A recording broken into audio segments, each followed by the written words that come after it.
On March 29, 1973, 2 months after the Vietnam Peace Agreement was signed, the last U.S. combat troops left South Vietnam, and Hanoi freed the remaining American prisoners of war held in North Vietnam. America's direct 8-year intervention in Vietnam came to its disappointing end. In Vietnam, we finally have reached the end of the tunnel, and there is no light there. What is there, perhaps, was best said by President Ford, a war that is finished. In Saigon, some 7,000 U.S. Department of Defense civilian employees remained behind to aid the South Vietnamese in conducting what looked to be a fierce and ongoing war with the communist North Vietnamese. On April 30th, 1975, the last few Americans still left in South Vietnam were hastily airlifted out of the country when Saigon fell to communist forces and chaos ensued. A nation accustomed to grand victories suffered its first major defeat.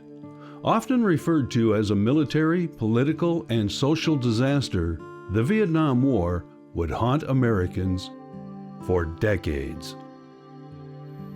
A job left unfinished, but they never had the desire to finish it, I don't think. When the United States withdrew from the war in 1973, I felt pretty sad about it, ashamed almost to a point that we had lost that war.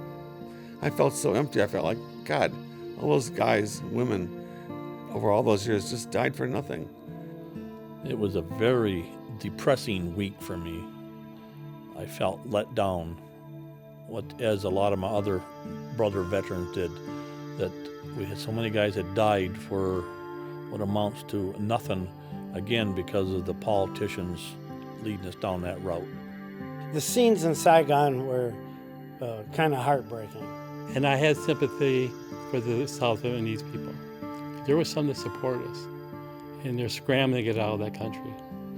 And the enemy is coming fast down upon them. We had made promises and things that our leaders did not follow through with. They were doomed. That's the only thing that bothers me about this whole thing. They walked away from it and left all these people at the mercy of the communists. My father was in Vietnam Army, but he was a bodyguard of the Prime Minister.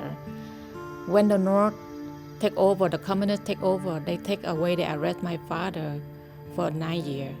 Since April 26, 1975 until he come home until April 10, 1984. So we become the homeless. So people, they look at me, they treat me like a bad person, like an animal. I really appreciate that when I come to this country, I feel like I'm newborn again, because first thing you have to learn the English. We have to learn the English, how to learn how to live. But the thing, we came here with freedom. We don't have people, they look around, keep an eye on us. I feel like I just released from jail for many, many years in Vietnam. Because I feel how my father feel. We're just so happy. Even we come here, we have a struggle for the first few years.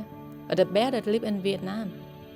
Even my brother, he in the service. My family, my nephew go to the service. So we're proud to be in this country. Thanks for watching. For more stories like this, consider subscribing to this channel.